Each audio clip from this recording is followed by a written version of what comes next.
आज का जो टॉपिक है वो है molar volume. One mole of any gas at standard temperature and pressure occupy a volume of 22.414 dm cube. किसी भी गैस का एक मोल अगर वो स्टैंडर्ड टेम्परेचर और प्रेशर पे है तो उसका वॉल्यूम हमेशा 22.414 dm क्यूब होगा। This volume is called molar volume. और ये जो डिजिट इन्होंने सिग्निफाई किया हुआ है, स्पेसिफाई किया हुआ है, ये 22.414, इसको कहा जाता है मोलर वॉल्यूम। स्टैंडर्ड टेम्परेचर और प्रेशर मतलब 0 डिग्री और 1 atmosphere pressure. And it is true only when the gas is ideal. अच्छा, ये तब ये बात सच्ची मानी जाएगी जब गैस क्या होगा, आइडियल होगा। मोस्टली जो गैसेस होते हैं, जो ऑक्सीजन गैस है, नाइट्रोजन है, कार्बन डाइऑक्साइड है, या और जो डिफरेंट गैसेस हैं, वो आइडियल बिहेवियर शो नहीं करते। मतलब एट अ टाइम उनकी जो टेम्परेचर प्रेशर की वैल्यूज़ है वो आइडियलिटी में पाई नहीं जाती, लेकिन उनको अचीव किया जा सकता है कि उनके प्रेशर और टेम्परेचर को एक आइडियल स्टेट में लाया जा सके। वो स्टेट जिसको आइडियल कहा जाता है, जैसे 1 एटमॉस्फेयर प्रेशर हो गया या 0 डिग्री हो गया, उस पे लाके अगर उन गैसेस को रखा जाए तो हम ये कह सकते हैं कि वो गैस जो आइडियल टेम्परेचर और प्रेशर पे, और इसको शॉर्टकट हम कहते हैं STP, स्टैंडर्ड टेम्परेचर प्रेशर, अगर उस पर वो मौजूद है तो उसका वॉल्यूम 22.414 dm क्यूब होगा और उसको कहा जाता है molar volume. With the help of this information, we can convert the mass of gas at STP into volume and vice versa. अच्छा, इस इंफॉर्मेशन को यूज़ करते हुए, मतलब ये वॉल्यूम की जो वैल्यू है इसको यूज़ करते हुए हम मास को किस चीज़ में, STP पे, स्टैंडर्ड टेम्परेचर प्रेशर पे, उसके वॉल्यूम में, या वॉल्यूम को मास में कन्वर्ट कर सकते हैं। Hence we can say that 2.016 gram of hydrogen is equal to 1 mole is equal to 6.02 into 10 power 23 molecules of H2 is equal to 22.414 dm cube of H2 at STP। अच्छा, एक जो hydrogen होता है उसका मास 1.008 something है। इस तरह अगर दो का हम कलेक्टिवली प्लस कर ले तो वो आ जाएगा 2.016 जो यहाँ पे लिखा हुआ है। अब हमने कहा था जब भी हम मास को ग्राम्स में एक्सप्रेस करते हैं तो वो किस चीज़ के बराबर हो जाता है, वो मोल के बराबर हो जाता है, एक मोल के। और वही एक मोल एवोगैड्रो नंबर के बराबर होता है, मतलब उतने नंबर ऑफ मॉलिक्यूल्स उसके अंदर प्रेजेंट होते हैं जो कि ये वैल्यू एवोगैड्रो ने दी है 6.02 इंटू 10 पावर 23। अब यहाँ पे मोलर वॉल्यूम को पढ़ते हुए हमें पता चला कि 1 मोल किसी भी गैस का अगर वो STP पे मौजूद है, स्टैंडर्ड टेम्परेचर और प्रेशर पे, तो उसका जो वॉल्यूम होगा वो 22.414 dm क्यूब होगा।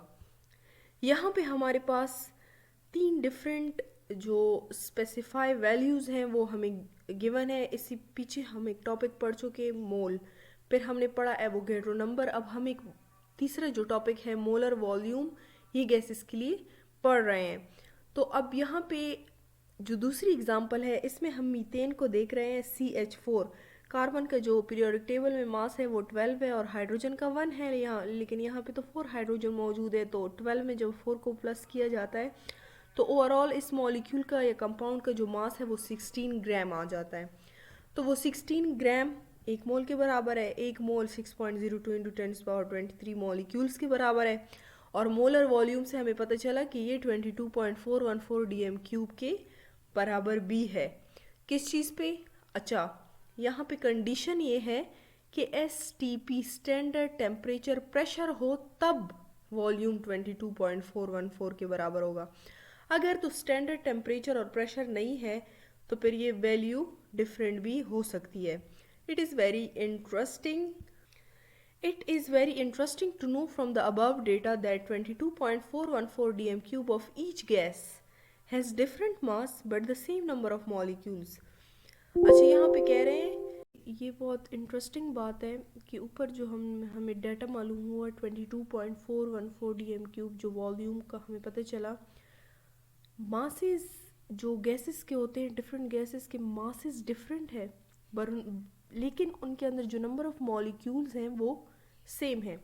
जैसे आप यहाँ देख सकते हैं कि मास जो दिया हुआ है हाइड्रोजन का वो और मीथेन का, दोनों का डिफरेंट है, लेकिन नंबर ऑफ मॉलिक्यूल्स दोनों के अंदर सेम है. The reason is that masses and the size of the molecule do not effect the volume. इसकी वजह ये है कि जो मासेस या जो साइज़ होता है मॉलिक्यूल का, इससे वॉल्यूम इफेक्ट नहीं होता. Normally it is known that in the gaseous state the distance between molecule is 300 times greater than their diameter.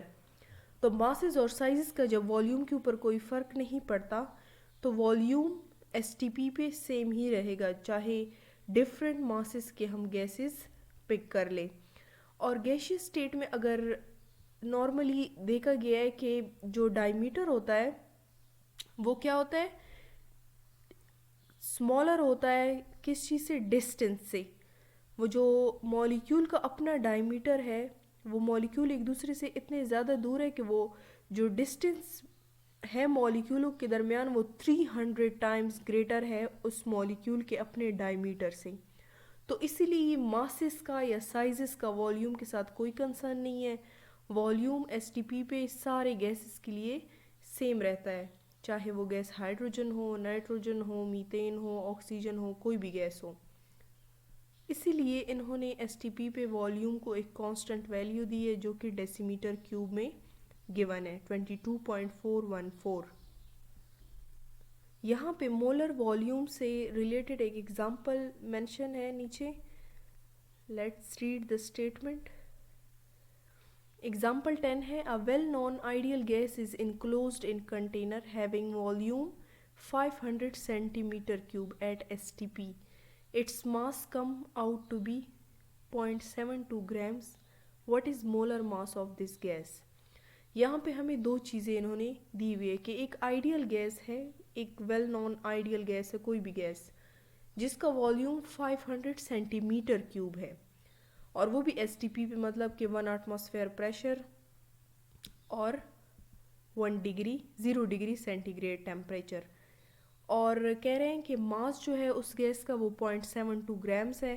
तो अब इसका हमने क्या करना है, मोलर मास उसी गैस का मालूम करना है.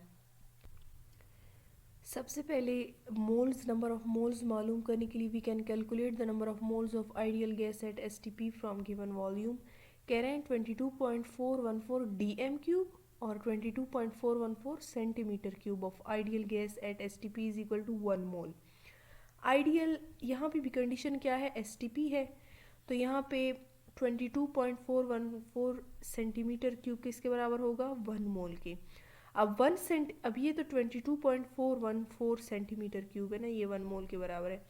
अब 1 centimetre cube ideal gas, ideal जो इस कंडीशन पे है वो कितने के बराबर हो गए, इज इक्वल टू, ये वैल्यू आके इसके साथ डिवाइड हो जाएगी, 1 डिवाइडेड बाय, ये इन्होंने यहाँ पे पॉइंट मिस किया है, इसके दरमियान में पॉइंट है 22.414. अब ये तो 1 सेंटीमीटर क्यूब होगा, 500 सेंटीमीटर क्यूब किस चीज़ के बराबर होगा, सेम 22.414 डिवाइड हो जाएगा और किस चीज़ के साथ, 500 के साथ मल्टीप्लाई हो जाएगा. तो इससे वैल्यू जो हमारे पास आएगी, यहाँ पे हमने मालूम किया कि 500 सेंटीमीटर क्यूब के अंदर जो नंबर ऑफ मोल्स हैं किसी स्पेसिफाई गैस के लिए वो है 0.0223 मोल्स.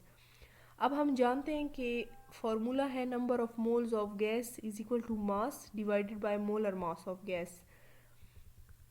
अब इस फॉर्मूले को थोड़ा सा रीअरेंज करते हैं. हमें चाहिए मोलर मास, यहाँ पे क्या मालूम करना है, मोलर मास ऑफ गैस. मास भी दिया हुआ है, नंबर ऑफ मोल्स हमने मालूम कर लिए हैं, तो ये मोलर मास साइड पे आ जाएगा, ये इसके साथ नीचे डिवाइड हो जाएगा. अब मास ऑफ गैस हमने क्या पुट किया, 0.72, जो कि हमें स्टेटमेंट में गिवन है. और नंबर ऑफ मोल्स में हमने क्या पुट किया, नंबर ऑफ मोल्स में हमारे पास 0.0223 मोल आ गया. अब जब हम इन दोनों को डिवाइड करेंगे तो आंसर आ जाएगा 32 ग्राम पर मोल, ग्राम पर मोल. तो मोलर मास ऑफ गैस क्या आया, 32 ग्राम पर मोल. यहाँ इस न्यूमेरिकल में, इस एग्जांपल में हमने वॉल्यूम और मास की मदद से उसका जो मोलर मास है वो किसी गैस के लिए मालूम किया, अगर वो गैस किस चीज़ पे, STP पे मौजूद है. STP मतलब स्टैंडर्ड टेम्परेचर और प्रेशर. नेक्स्ट जो हमारा टॉपिक है वो है स्टोइकियोमेट्री. ये स्टोक्यूमेट्री जो है ये दो लफ्ज़ों से मिलकर बना है। स्टोक्यून से ये वर्ड डिराइव है जिसका मतलब है एलिमेंट, और मेट्री का मतलब है मेजरमेंट। तो स्टोक्यूमेट्री मतलब एलिमेंट्स की जो मेजरमेंट है वो हम इस टॉपिक के अंदर पढ़ेंगे। मोस्टली जो इसके अंदर होगा वो ये क्वांटिटेटिव केमिस्ट्री है। इसमें सारी कैलकुलेशन होती है, मेजरमेंट होती है, डिफरेंट मासेस, मोल्स, वॉल्यूम की मेजरमेंट होती है। Let's start the topic with the knowledge of atomic mass, molecular mass, moles, Avogadro number, and molar volume. We can make use of chemical equation in much better way and can get many useful information from them. पीछे हमने ये सारे topic one by one discuss कर लिए थे। Atomic mass, molecular mass, मोल, Avogadro number, molar volume. आप कह रहे हैं कि इन सब की मदद से केमिकल इक्वेशन को और ज़्यादा अच्छे तरीके से समझा जा सकता है। Chemical equations have certain limitation as well. They do not tell about the condition and the rate of reaction. अच्छा, केमिकल इक्वेशन की कुछ लिमिटेशंस भी हैं, कुछ कह सकते हैं कि खामियां भी हैं। खामियां ये कि वो हमें किसी रिएक्शन की कंडीशन के बारे में नहीं बताता कि उस जो रिएक्शन हो रहा है उस वक्त प्रेशर क्या है, टेम्परेचर क्या है, वो हम रिएक्शन को देख के उसका अंदाज़ा नहीं लगा सकते। इसी तरह वो रेट, रिएक्शन किस स्पीड से जा रहा है, किस रेट से जा रहा है, उसके बारे में भी हमें कोई नॉलेज नहीं देता। Chemical equation can even be written to describe a chemical change that does not occur. Chemical equation उस चेंज के लिए भी लिखा जा सकता है कि मोस्टली जो कुछ रिएक्शन होते हैं वो टेक प्लेस नहीं होते। वो जो रिएक्शंस होते हैं वो किसी भी वजह से या तो रुक जाते हैं या तो प्रोडक्ट में कन्वर्ट नहीं हो पाते। So when stoichiometric calculation are performed we have to assume the following conditions. All number one, all the reactants are completely converted into products, no side reaction occur। अच्छा, अब जब हम स्टैक्योमेट्रिक कैलकुलेशन करते हैं properly, जो reactant और product है उसको कैलकुलेट किया जाता है, तो कुछ कंडीशंस हैं जिनका हमें पता चलता है कि आइदर ये जितने रिएक्टेंट हमने डाले हैं वो प्रोडक्ट में कन्वर्ट हो गए हैं और साइड रिएक्शन हुआ या नहीं, या फिर नहीं हुआ। अच्छा, यहाँ पे स्टैक्योमेट्री is a branch of chemistry which tell us the quantitative relationship between reactant and product in balanced chemical equation। Stoichiometry chemistry की वो ब्रांच है जिसमें हम क्वांटिटेटिव रिलेशन फाइंड करते हैं रिएक्टेंट्स और प्रोडक्ट का किसी भी बैलेंस इक्वेशन में। बैलेंस इक्वेशन का मतलब ये है कि जितने अमाउंट ऑफ रिएक्टेंट, ऑब्वियसली हम किसी रिएक्शन में जितना अमाउंट रिएक्टेंट का यूज़ करेंगे उतनी ही अमाउंट में प्रोडक्ट प्रोड्यूस होगा। तो बैलेंस बैलेंस केमिकल इक्वेशन का ये मतलब है। और स्टैक्योमेट्री भी हमें रिएक्टेंट और प्रोडक्ट की ऐसे ही रिलेशनशिप को बयान करती है या डिस्क्राइब करती है। While doing calculations the law of conservation of mass and the law of definite proportion While doing calculation, the law of conservation of mass and the law of definite proportion are obeyed. The following type of relationship can be studied with the help of balanced chemical equation. कुछ relationships हैं जो हम इस balanced chemical equation की मदद से study करेंगे। वो रिलेशनशिप है मास मास रिलेशनशिप, मास और मोल का रिलेशनशिप, या mole mass relationship, mass volume relationship. If we are given the mass of one substance, we can calculate the mass of other substances involved in chemical reaction। अगर किसी एक substance का मास हमें given है तो उसी केमिकल रिएक्शन के अंदर जो बाकी चीज़ें हैं, बाकी सब्सटेंसेस हैं, उनकी मासेस हम मास मास रिलेशनशिप में मालूम कर सकते हैं। अब मास मोल रिलेशनशिप में ऑब्वियसली चाहे मास गिवन हो तो उससे हम मोल मालूम कर सकते हैं, और अगर मोल गिवन हो तो उससे हम मास मालूम कर सकते हैं। If we are given the mass of one substance we can calculate the mole of other substance and vice versa. इसके अपने स्पेसिफिक फार्मूले हैं। अगर आपको मास मालूम है और उसी सब्सटेंस का आपको मोलर मास मालूम है तो आप इजीली मोल फाइंड आउट कर सकते हैं उन दोनों को डिवाइड करके। Mass volume relationship, if we are given the mass of one substance we can calculate the volume of other substance and vice versa. Similarly mole mole calculation can also be performed. इस तरह मोल mole calculation भी हो सकता है। मतलब मोल अगर एक substance का गिवन है तो हम बाकी जो उस केमिकल रिएक्शन के अंदर सब्सटेंसेस हैं उनके मोल्स मालूम कर सकते हैं। यहाँ पे एग्जांपल 11 गिवन है। स्टेटमेंट को रीड करते हैं। Calculate the number of grams of potassium sulfate K2SO4 and water produced when 14 gram of KOH potassium hydroxide are reacted with excess of sulfuric acid H2SO4. Also calculate the number of molecules of water produced. जो statement का मतलब ये है कि हमने क्या करना है, नंबर ऑफ ग्राम्स कैलकुलेट करने हैं पोटाशियम सल्फेट की, और जो वहाँ पे वाटर प्रोड्यूस हो रहा है उसकी भी। और रिएक्टेंट्स यहाँ पे क्या है, पोटाशियम सल्फेट यहाँ पे प्रोडक्ट प्रोड्यूस हो रहा है किस चीज़ से, पोटाशियम हाइड्रोक्साइड जो कि 14 ग्राम है, वो जब रिएक्ट करेगा सल्फ्यूरिक एसिड एक्सेस, मतलब ज़्यादा अमाउंट सल्फ्यूरिक एसिड की हम इसमें पुट करेंगे, जिसकी वजह से क्या, जिसका प्रोडक्ट क्या निकलेगा, जिसका प्रोडक्ट होगा पोटाशियम सल्फेट। इसके साथ ही नंबर ऑफ़ ग्राम के साथ साथ हमने नंबर ऑफ़ मॉलिक्यूल्स जो वाटर वहाँ पे प्रोड्यूस हो रहा है उसके नंबर ऑफ़ मॉलिक्यूल्स भी साथ में कैलकुलेट करने हैं जो प्रोड्यूस हो रहे हैं। तो ओवरऑल जो ये स्टेटमेंट है ये हमसे डिमांड कर रहा है नंबर ऑफ़ ग्राम्स, साथ में number of molecules, number of grams जो प्रोडक्ट बन रहा है पोटाशियम सल्फेट उसके, साथ में वाटर की भी, और नंबर ऑफ़ मॉलिक्यूल्स जो वाटर प्रोड्यूस हो रहा है उसके हमने कैलकुलेट करने हैं। स्टार्ट करते हैं। सोल्यूशन में है for doing such calculations, first of all convert the given mass of potassium hydroxide into moles and then compare these moles with those of K2SO4 potassium sulfate with the help of balanced chemical equation। अच्छा, directly grams को या मास को express करना या compare करना possible नहीं है, तो यहाँ पे सबसे पहले स्टेप में हम इस ग्राम मास को किस चीज़ में, मोल्स में कन्वर्ट करेंगे।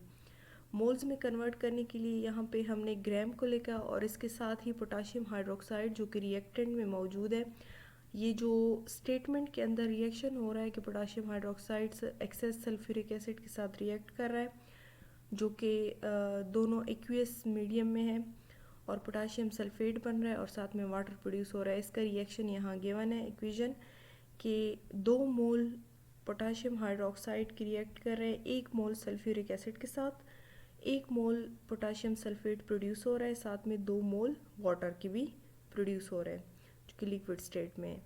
तो यहाँ पे सबसे पहले हम इसका जो मास है जो कि गिवन है स्टेटमेंट में 14 ग्राम्स, इसको मोल में कन्वर्ट करते हैं। मोल में कन्वर्ट करने का मकसद ये है कि हम इसकी जो रिलेटिव कंपैरिजन है उसको इजी बना सके, और मोल्स में जब ये वैल्यू हमारे पास आ जाएगी पोटाशियम हाइड्रोक्साइड की, तो उसको कंपेयर करके पोटाशियम सल्फेट के साथ फिर हम इजीली जो है नंबर ग्राम्स, जो नंबर ऑफ ग्राम है वो मालूम कर सकते हैं। तो मास लिया हमने पोटाशियम हाइड्रोक्साइड का वो है 14 ग्राम्स। मोलर मास जब पोटाशियम हाइड्रोक्साइड का यहाँ फाइंड करेंगे तो पोटाशियम 39 है पीरियोडिक टेबल में, ऑक्सीजन 16 है और हाइड्रोजन 1 है। कलेक्टिवली जब इनको आपस में ऐड किया जाता है तो इससे टोटल जो आ जाता है वो है 56 gram per mole. Number of moles find out करने का फॉर्मूला है कि mass divided by molar mass. तो मास हमारे पास है 14 ग्राम्स, मोलर मास हमारे पास आ गया 56 ग्राम पर मोल।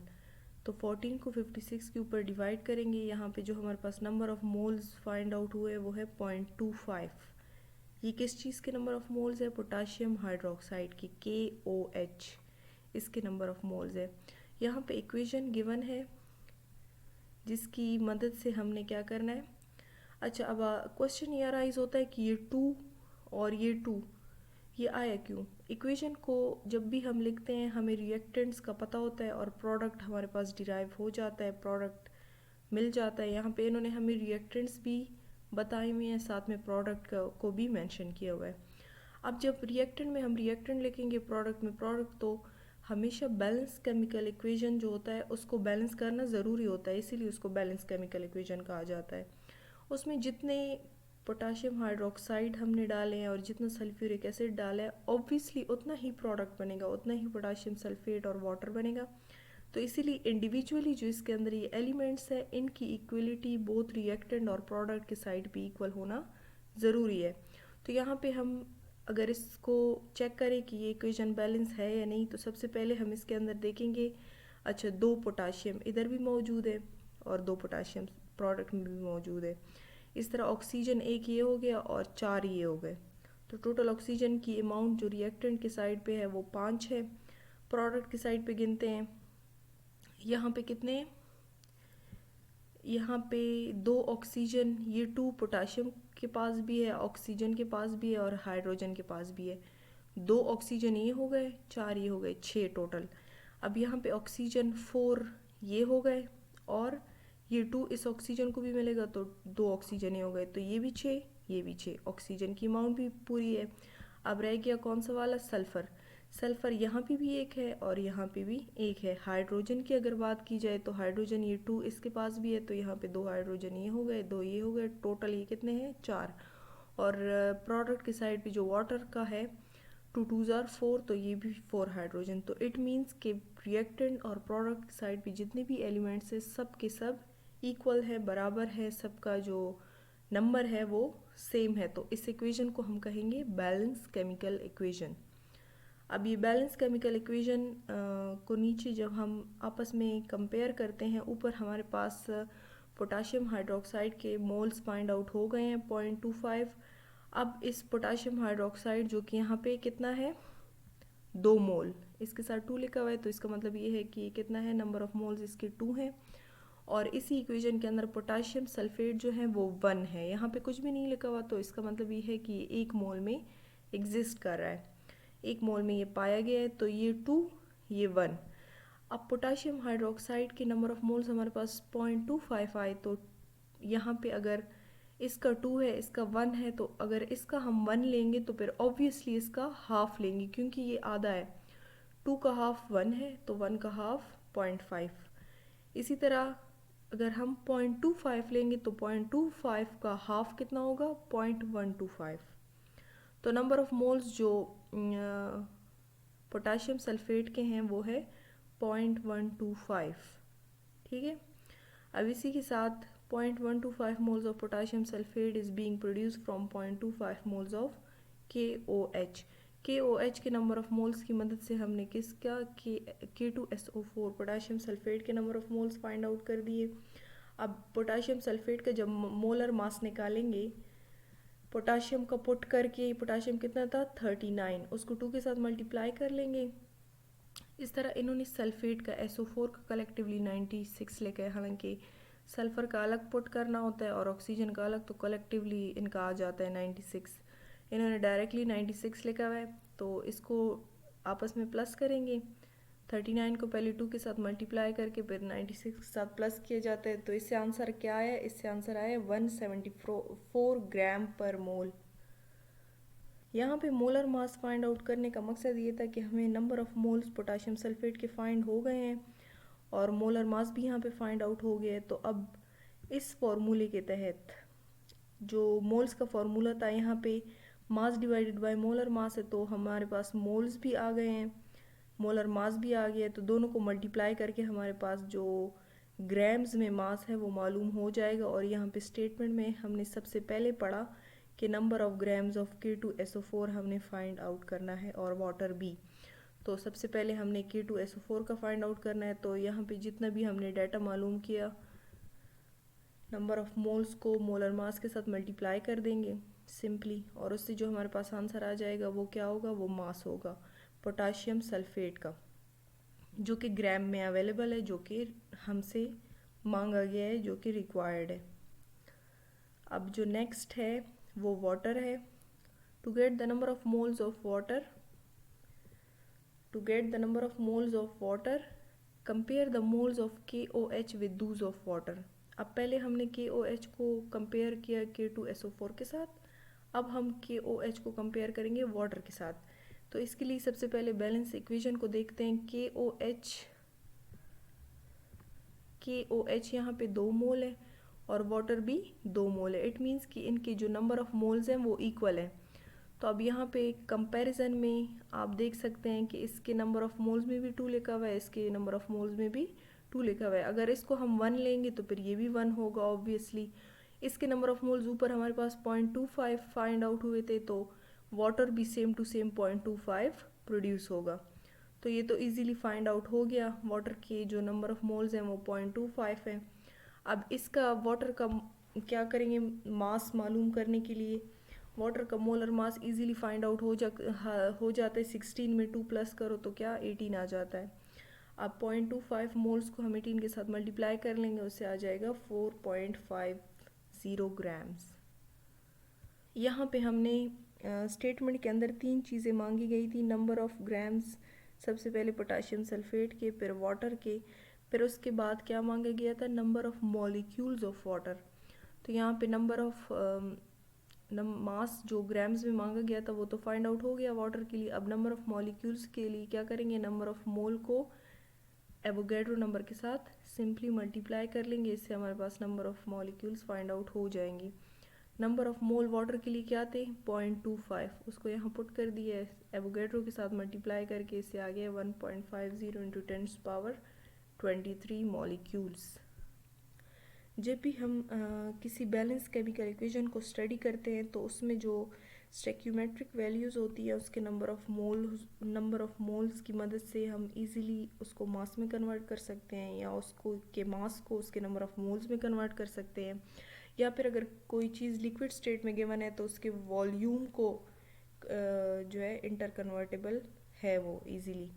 इसी के साथ एग्जाम्पल 11 के साथ 12 भी दिया गया है same. Magnesium metal react with HCl to give hydrogen gas. अब यहाँ मैग्नीशियम का मेटल वो हाइड्रोक्लोरिक एसिड के साथ रिएक्ट कर रहा है और हाइड्रोजन गैस प्रोड्यूस हो रहा है। What is the minimum volume of HCl solution, what is minimum volume, इसको अपवर्ड करते हैं ताकि ज़रा क्लियर हो जाए। अच्छा, मैग्नीशियम ने हाइड्रोक्लोरिक एसिड के साथ रिएक्ट किया। अब ये यहाँ पे हमने मालूम करना क्या है, what is minimum volume of HCl solution 27% by weight required to produce 12.1 gram of H2। The density of HCl solution is 1.14 gram per centimetre cube. यहाँ पे जो रिएजेंट हैं जो रिएक्ट कर रहे हैं वो किस चीज़ में है, वो लिक्विड स्टेट में है। तो लिक्विड स्टेट में उनका जो वॉल्यूम है वो HCl का वो 27% है बाय वेट, और जो हाइड्रोजन प्रोड्यूस हो रहा है यहाँ पे जो बैलेंस केमिकल इक्वेशन है, मैग्नीशियम जो कि सॉलिड स्टेट में है वो हाइड्रोक्लोरिक एसिड HCl के साथ रिएक्ट कर रहा है और मैग्नीशियम क्लोराइड प्रोड्यूस कर रहा है, और साथ में हाइड्रोजन गैस लिबरेट हो रहा है, एवपोरेट हो रहा है। यहाँ पे सोल्यूशन में हमने देखा कि सबसे पहले 12.1 ग्राम्स क्या लिया इन्होंने, हाइड्रोजन गैस का जो मास है यहाँ पे जो स्टेटमेंट में गिवन है वो लिया। इसके बाद मोलर मास H2 का, वैसे तो एक हाइड्रोजन का 1.008 समथिंग है, तो दो का 2.016 आ जाएगा ग्राम पर मोल। अब इससे easily number of moles find हो जाएंगे, हाइड्रोजन के मास और मोलर मास को डिवाइड कर देंगे तो 6 मोल्स आ जाएंगे। अब अगर हम हाइड्रोजन और हाइड्रोक्लोरिक एसिड को कंपेयर करते हैं तो हाइड्रोजन का 1 मोल है यहाँ पे एक, और हाइड्रोक्लोरिक एसिड का 2 मोल है, तो 6 मोल अगर हाइड्रोजन क्या हो रहा है, प्रोड्यूस हो रहा है, तो कितना हाइड्रोक्लोरिक एसिड रिएक्ट करेगा कि 6 मोल्स हाइड्रोजन के प्रोड्यूस हो रहे हैं। तो ये तो इसका डबल है, 2 है, ये 1 है और ये 2 है, तो अगर ये 6 है तो फिर ये क्या होगा 12। तो इसका मतलब ये है कि हाइड्रोजन के 6 मोल्स प्रोड्यूस हो रहे हैं जब हाइड्रोक्लोरिक एसिड के 12 मोल्स क्या करेंगे, रिएक्ट करेंगे। अब इसके साथ नीचे हम देखते हैं कि 12 moles of hydrochloric acid are being consume to produce 6 moles of hydrogen gas. Mass इन्होंने मालूम किया HCl का, मोल्स हमें मालूम हो गए 12। मोलर मास हाइड्रोजन और क्लोरीन को पुट करेंगे 35.5 में, जब 1 प्लस करेंगे 36.5 हो जाएगा। कलेक्टिवली इनको मल्टीप्लाई कर दिए तो 438 ग्राम्स यहाँ पे जनरेट हो गया है मास HCl का।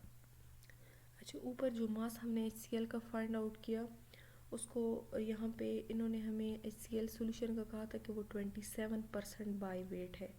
इसका मतलब ये है कि 27 अमाउंट प्रेजेंट है, वेट ग्राम्स प्रेजेंट है 100 ग्राम्स में। 27 gram of HCl are present in HCl solution is equal to 100 grams. एक 100 ग्राम का HCl सॉल्यूशन है, उसमें 27 ग्राम क्या है, HCl प्योरली प्रेजेंट है। अब 1 ग्राम के लिए अगर हम लिखना चाहें तो 100 में 27 ग्राम्स प्रेजेंट है, और अगर 438 gram are present in HCl solution, तो उसको हम कैसे लिखेंगे, 100 डिवाइडेड बाई 27 मल्टीप्लाई बाई 438, जो कि ऊपर हमारे पास मास मालूम हो गया था ये 438 ग्राम्स का, ये 438 ग्राम्स, ये हम उसके साथ मल्टीप्लाई कर देंगे। इससे हमारे पास जो मास जनरेट होगा वो 1622.2 ग्राम्स होगा। अब डेंसिटी जो HCl सोल्यूशन की है वो ऊपर स्टेटमेंट में हमें गिवन थी 1.14 gram per centimetre cube. Volume मालूम करने के लिए HCl का मास को हम डेंसिटी के ऊपर सिंपली डिवाइड कर देंगे। मास जो हमारे पास यहाँ पे मालूम हुआ है 1622.2 ग्राम, इसको हम 1.14 ग्राम पर सेंटीमीटर क्यूब के ऊपर डिवाइड करेंगे तो ग्राम और ग्राम आपस में कैंसिल हो जाएंगे, और जब इन दोनों को डिवाइड किया जाएगा तो 1423 सेंटीमीटर क्यूब वॉल्यूम यहाँ पे हाइड्रोजन HCl हाइड्रोक्लोरिक एसिड का मालूम हो जाएगा। फारूक फाउंडेशन ऑनलाइन स्कूल तमाम तलबा और तालिबात के लिए खुशखबरी। जदीद साइंस और टेक्नोलॉजी की मदद से क्लास अव्वल ता दहम ये तालीमी बोर्ड तैयार किया गया है, जिससे आप मैट्रिक तक का इम्तिहान बगैर किसी ट्यूशन पास कर सकते हैं। मजीद KPK का निसाब भी मौजूद है। हमारी तमाम वीडियोस YouTube पर मौजूद हैं। किसी किस्म की कोई फीस नहीं चार्ज की जाती। आप हमारे जूम प्रोग्राम में भी दाखिला ले सकते हैं। Farooq foundation online school. इसको इस तरह पढ़ना है कि अभी तक हमने फ्रैक्शन के बारे में पढ़ा था कि 1/2 क्या होता है। एज फॉलोज, एक जनरल इक्वेशन हमें बताई गई है फोटोसिंथेसिस की, हम लोग उसको देख लेते हैं। यहाँ पे क्या है, कार्बन डाइऑक्साइड है हमारे पास, इतना इसका, तो फिर ये बन जाता है, ये है सर्कल ही, ठीक है। अगर हम जोड़ देंगे तो ये सर्कल हो जाएगा, लेकिन अभी ये क्या है, ट्रांसफर ऑफ हीट, उस हीट पर कम तरीक़ों ट्रांसफ़र की हर तरीके मंगवायो थर्मल जो ग्लोमेरुलर फिल्ट्रेट है, यहाँ पर मेन काम होता है कि पानी को अब्जॉर्प्शन का, यानी कि उसकी कंजर्वेशन का मेन काम कहाँ पर होता है, ये ग्लोमेरुलर फिल्ट्रेट यानी वुमेन कैप्सूल